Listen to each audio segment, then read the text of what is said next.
Okay, Codex users, welcome back to this interesting video. If you have been following through the Codex OpenAI Codex video, we have said there are three ways you can use Codex. One, you could either use Codex through the IDE, which we have shown you, through the web as well as the CLI. So this video is really dedicated to using Codex on the web. So that's what we want to look through in this video. So first, if you go through the documentation, you could see that if you want to use Codex on the web, you have to first set up Codex. And in the previous video, we talked about how you can set up Codex in using this three pattern, which you have done in that video. I'm going to link that video, getting started using Codex, in the description of this video, and I'm also going to put it up there so that you could just click on it and you're going to see that video. So back to Codex, what we have here, remember you have to be using a paid plan for you to be able to access it.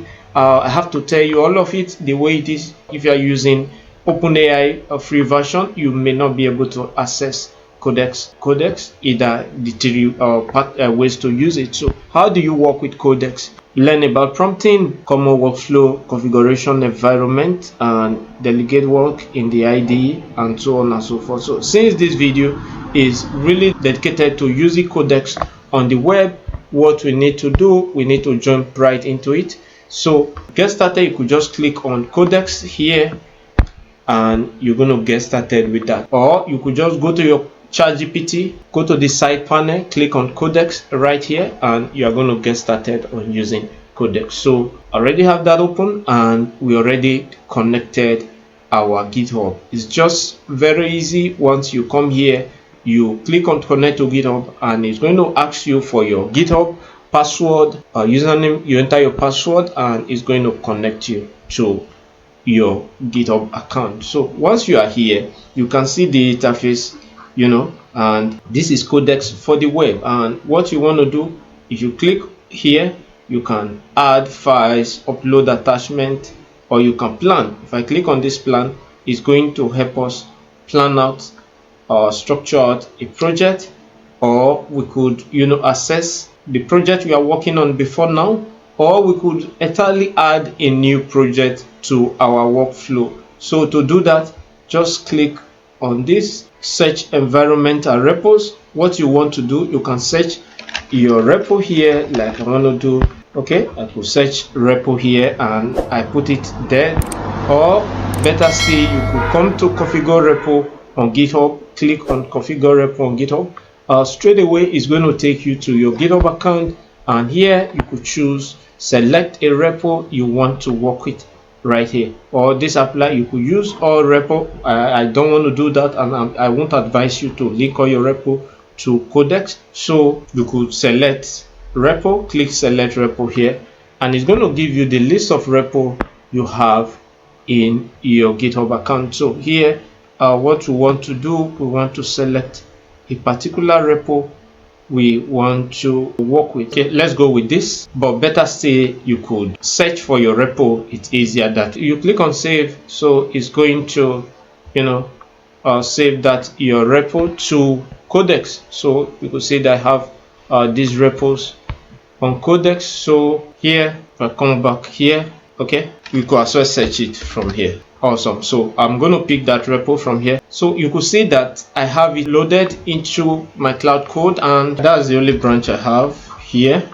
Okay, so I'll take that. If there are other branches, it's going to show there. Then you have the number of simultaneous versions. So if you are planning or working on something, you could tell Codex to give you more than one version of it, okay, so that you could compare and pick the best one that work with it or work for you. So here, this is the plan. Okay, you can plan or you can make changes with it. So let's just directly remove this, and whatever we are doing is going to incorporate the change into our code base. Of course, it's going to ask us for permission before you do that. So here, let's just go ahead to tell Codex, please, it's not compulsory you are the place, right? So please explore my code base, tell me what my project is all about briefly. Okay, so you can revise this, you can restructure the questions in the way that suits you, but always ensure it makes sense, so that the AI will be able to pick what you're talking about. So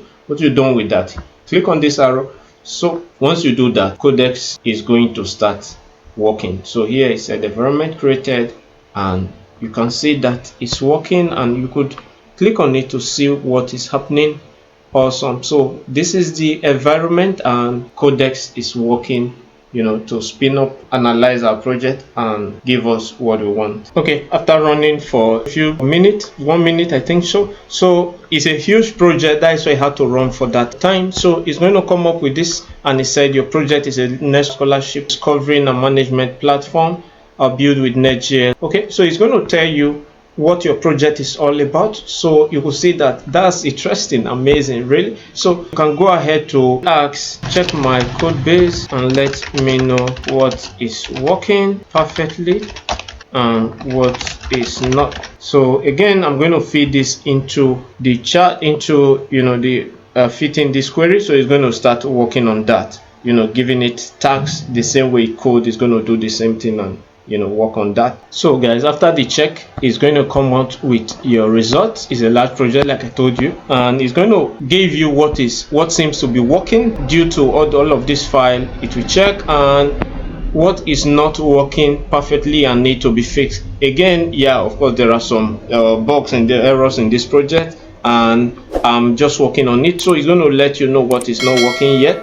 All right, so you could try and fix them. So it's going to tell you the command it ran, that necessitated all of this. So fix one of the most critical issue, and let me know the approach you took to fixing it. All right, so again, I'm feed this and allow it do it. So it's going to spin up and start working on it again. Okay, so our result is out, and it has run it, and you can see that what is going to happen is Codex Web is going to look through and is going to fix one of the most critical bug in this code, so much so that it's going to give you a summary. You can as well check the approach the agent took and the testing, and apart from that, you could have a section here where you can explore the prompt you entered and the approach and everything it took, and as well as the files that were changed. Okay, it's going to give you the files, the addition and the subtractions that were made in the code base, and you can have this log as well. Have this log here that is going to show you a log of what happened.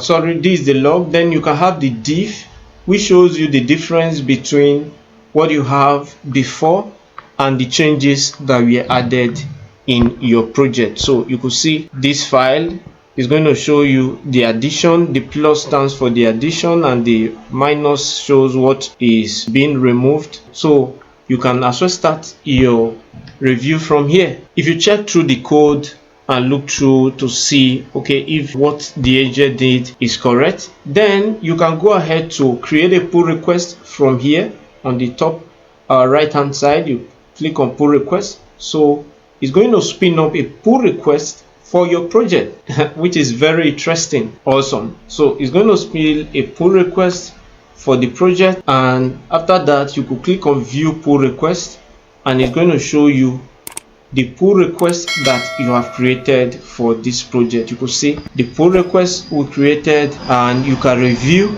and if it is something you want to stick with, you could merge that pull request to your main code base. So this is very interesting. There's a lot to explore and learn from here. Then you could go back to your project again where you started from, and check again. You could check the archive of the changes, or okay, I just archived that. I just archived what was worked on earlier. You could check your archive to see, this is it, and you can open it. So this is just an eye-opener about what you can do with Codex Web, and there's a lot, and the mobile version of this is out, but it's only for Mac users. That is iPhone users, they can use that. I believe that OpenAI, they are working around the clock to see that they also make that available for Android users. So guys, we are going to stop here for now.